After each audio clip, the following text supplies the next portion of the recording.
Welcome to GearCheckGames. This is part 43 of our commentary for Paper Mario, the Thousand-Year Door.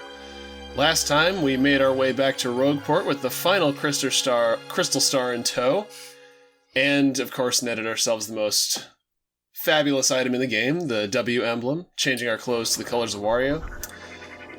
And in this episode, we are going to enter the end game, the Palace of Shadow. Shadow the We're Palace. in the end game now. Wow, I didn't realize Gun paid so well. Mm-hmm. Yeah. This is Shadow's mansion. Yeah, this is the after the route in Shadow the Hedgehog where Shadow karate chops Eggman and inherits his riches. Yeah, this used to be the Egg Mansion. I can never get that. This is straight up just Hang Castle or Mystic Mansion or whatever. Oh, I wish. There's good music in both of those levels. Wait, how did these people get in the door to the palace? They don't have the crystal You opened stars. it. They came in after Mario. Yeah. They're just really fast. Mario just got an entourage. Yeah. Mario actually, like, what you think is Mario is actually just a shrunk down version of a giant tour bus on the overworld. And then the whole tour bus, like, comes out on the battle screen. He's just a Mario mecha. Yeah. So, what are your guys' general thoughts on the Palace of Shadow? Beefy bop on that bat. Yeah. Only the beefiest for my enemies. Say again, Joe, about the general what now?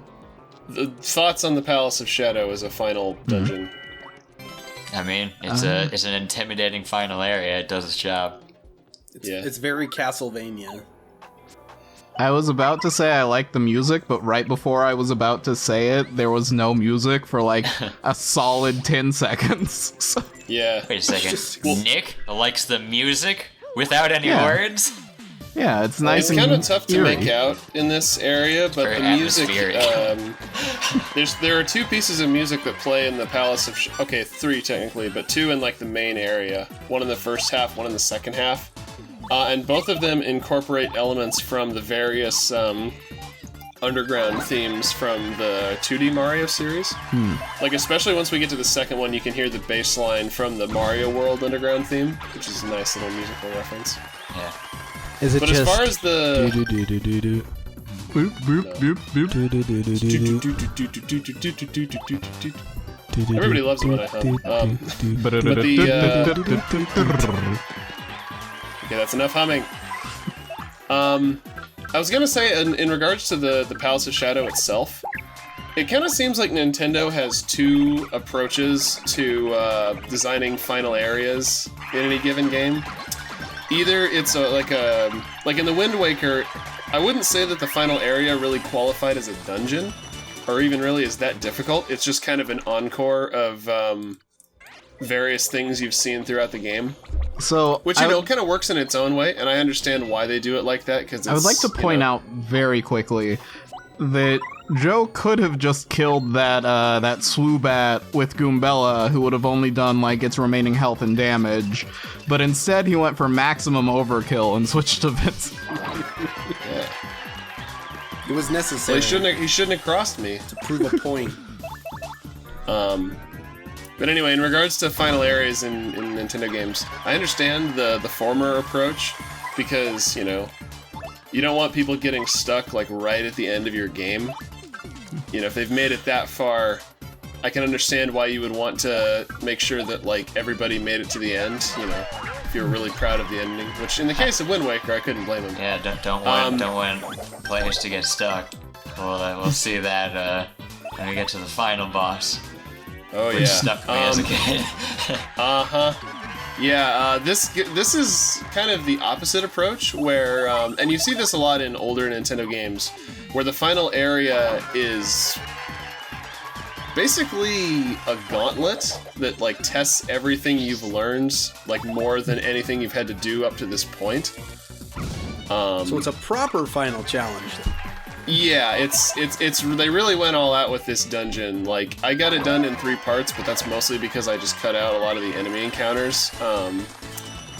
as you're not seeing right now, but yeah, this is not an easy dungeon, and especially once we start getting to the end and fighting some of the bosses, you'll see it is no cakewalk.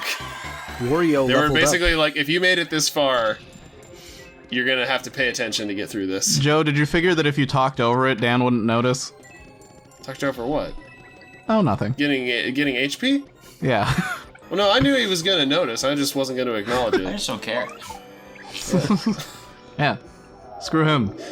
Well, I'm glad you don't care, Dan. That's, I paint the bullets gold. yeah, we'll have to talk about this after the episode, Joe. Yeah, my usual punishment. So if you don't use Vivian in order. here, do you just have to fight all the bullets? Or you Pretty could much. walk between them. Like, you can walk in the middle of them and not get hit. It's just yeah. not very easy. Or maybe you could roll under them as a paper tube. Also possible. Yeah. The choices are yours, and yours alone. Bye, Cannon. Back. Spreading. He flew around the entire world and landed back where he was. Mario gives him the side eye And and we he went just out the shudders. back door of the Palace of Shadow. It was the, Yeah, every good final dungeon has a back door, as we learned from Yeah, Mario. I mean, look at Super Mario World. Uh-huh. Oh, yeah. Though, to be fair, like, I'm sure that if he had tried hard enough, Mario could have just gone straight to the back door of the palace. Like, Yeah, is there no other way in? Couldn't they use, like, dynamite or something?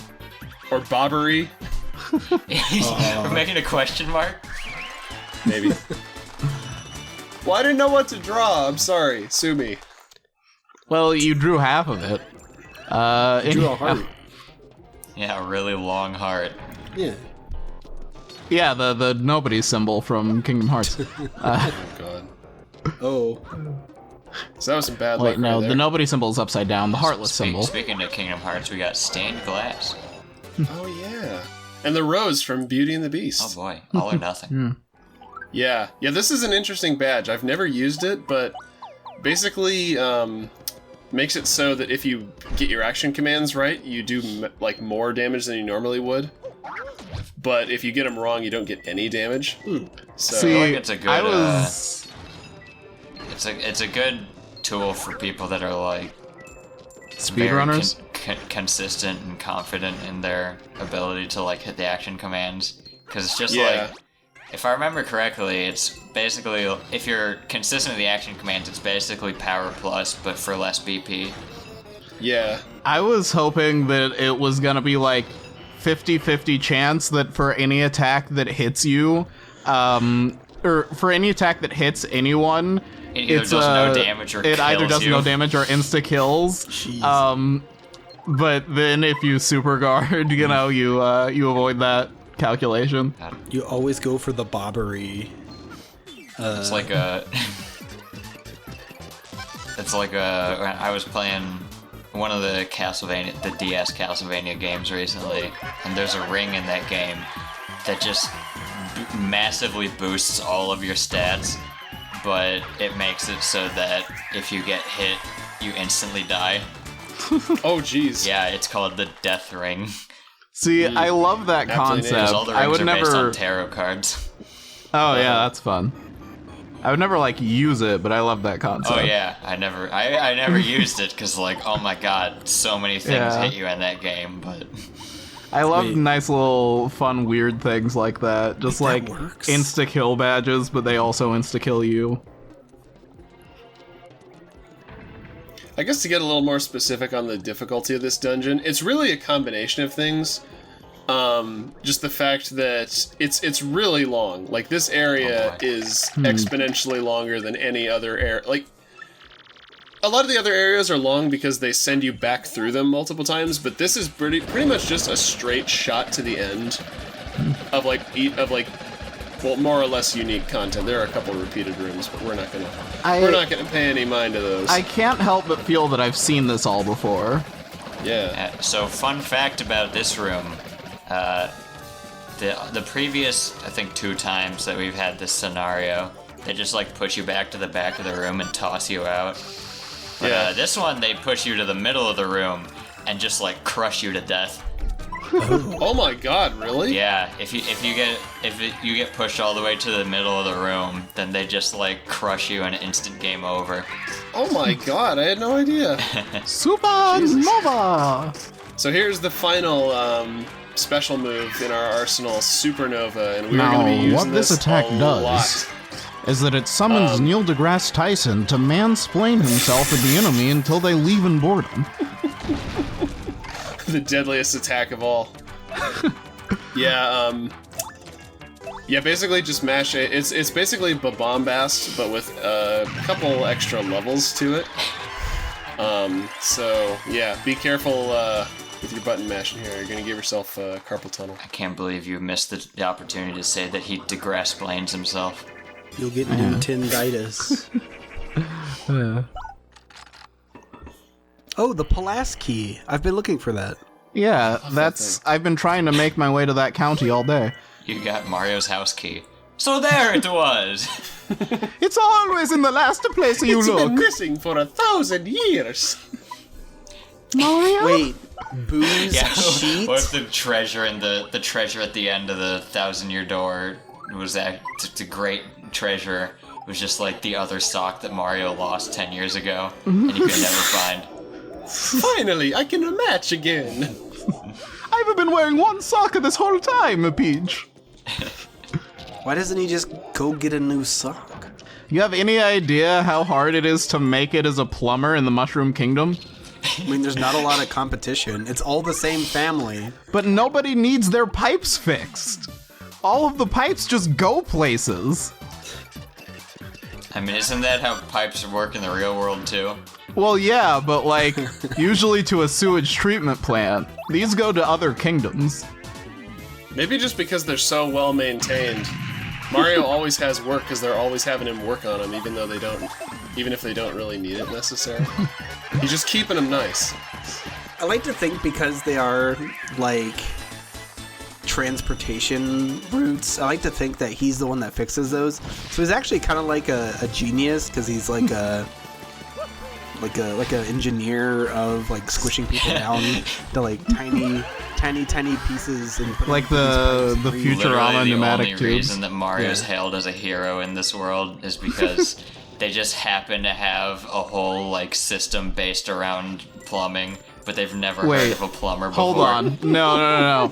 I've got It's it. a plumbing-based society. Let me make this into like a YA fantasy novel, right? So 1,000 years ago, another human like fell through and invented 1,000 years in Mushroom Kingdom time. Another human found their way into the Mushroom Kingdom I see, which and is invented different from normal plumbing. human time. But in real world time, that was like 2 months, right? But now 1,000 years has passed in the Mushroom Kingdom, and the old champion either found his way home or died of old age thousands of years ago. And all of these pipes exist, but they're in disarray, and it's up to Mario to restore the kingdom to its former glory. So it's basically the turtle, the princess, and the plumbing. What? It's the Lion, the Witch, Oh, and the Lion, the Wardrobe I get it. with Mario stuff. Took me a second. Wait, See, From but famous author C.S. Luigi. I was gonna say, the way that you said that made it sound so much like an actual episode of like the Mario Brothers Super Show. I was like, did they already do I mean, this? it might have been, honestly. There are no depths to which Deke wouldn't stoop. This really is Castlevania, because those dry bones are throwing bones at you. Oh yeah, wait till we get to the second half. There's even And- more Castlevania imagery. I forget, did the red dry bones, like, come back if you didn't kill the other dry bones in time? I think so. When you had the red dry I think bones they all boss? do. Yeah. I guess that's Wait true. till we get to the other half of the dungeon, which is just the first half upside down. Boy, this part. I think all of the varieties of bones, except for the dull bones, don't go away unless you defeat them on the turn that the battle ends, or you use fire or an explosion to get rid of their pile of bones. So yeah, the red ones can come back to life, yeah. But is it just an endless hallway? Yeah, so the gimmick of this room is that it's an endless hallway if you go the wrong way. Yeah, it's just the So you have Lost to, like, Woods. You have to Except pick there's the right no door old to lady go to each tell time you so can which move way to forward. go. But that would have been good music to put in. Sorry about yeah. that. As you might see from Joe, the way that you tell which is the right way to go is that the correct door has a lit torch in front of it. Yeah. So that's why he's like going up one step and then going back down. Yeah, I'm checking the torches. Super. Okay, we get it.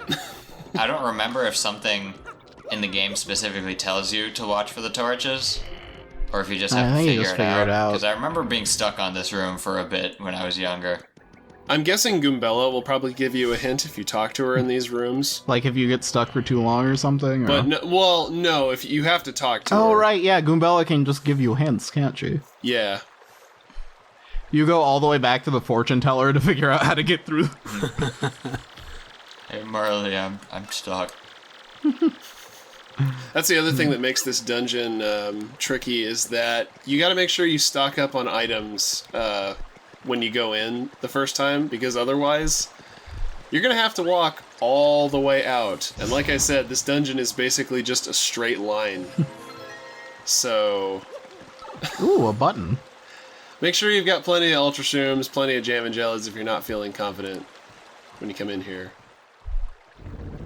In fact, when I was doing the level 0 run attempt a while ago, that was the reason, in hindsight, why I abandoned it, was because one of the bosses here really kicked my ass. And in order to continue, I was gonna have to go back and restock on all my restorative items, and then go back to where I was, and I just didn't want to do that. So. Oh yeah, I forgot about the Hank Hill boss. Yeah. He's gonna come down there and kick your ass. Oh yeah. That's where he's been. They sealed Hank Hill away for 1,000 years. I flung Hank Hill 1,000 years into the future. With my evil spear. The soul of an ancient demon? What? Someone please draw Hank Hill as Samurai Jack. Did you say dry Hank Hill? No, but that would be amazing too. Just a skeleton with like his rectangle head. Who is the Aku of the Samurai Arlen universe? I guess Samurai Hank makes more sense. Mr. Strickland? Hank's all excited to get to the 1,000-year treasure because he heard it's like the greatest grill ever made. And then at the end, he finds out from the bad guy's computer that it's actually a coal-burning grill. It's like, no! I've got to go stop that. It's like that episode of The Simpsons where Homer mathematically proves that God can't exist, and Flanders like, oh, that's nice, neighbor, and then he burns it in his fireplace. Well, it's airtight. Can't let this little baby get out there. Oh, God. So yeah, this room I like to think of as the halfway point of the dungeon in terms of, well, spatially. But there are a few puzzles we gotta solve before we can, Like the puzzle of life's meaning. Yeah. I'm starting to dig these aesthetics. Like, it definitely seems like a palace out of place underground. Like it was banished. Mm-hmm. I was gonna say earlier, I like the Palace of Shadow as like what's beyond the 1,000-Year Door, because like it starts out pretty normal and like standard looking, but it gets like a little weirder and weirder as you go further through it. Yeah, definitely. Especially when you're in areas like that, and it's kind of unclear whether you're in... Like, you're still on the palace grounds, but the palace is underground, so all you see in the background is just caves stretching out, or like this giant underground cavern stretching out as far as the eye can see. You know what it kind of calls to mind like is... windows in a place that exists underground where there's no light to come in. It reminds me of Bowser's Castle from World. Like, just the location that it was in. Yeah. Oh yeah. Yeah, you're right. I always forget that There's about an it. underground castle with lightning around it somehow. Well, Don't ask. Uh-huh. Also, I always thought, you see like the little sprite of Bowser, this is a real tangent, but you see the sprite of Bowser in his like clown car, like the silhouette of it floating around the castle in the overworld. I always thought it was a weird, like, bulbous bat flying around the castle. Yeah, how come you never fight that? Because it was just like a silhouette, like a black silhouette. With like I think that's little. the one time I show myself looks like saving eyes. this playthrough. Apart from like the first episode. Who are you? Because there are several bosses sprinkled throughout this dungeon. It's a dragon. He looks friendly.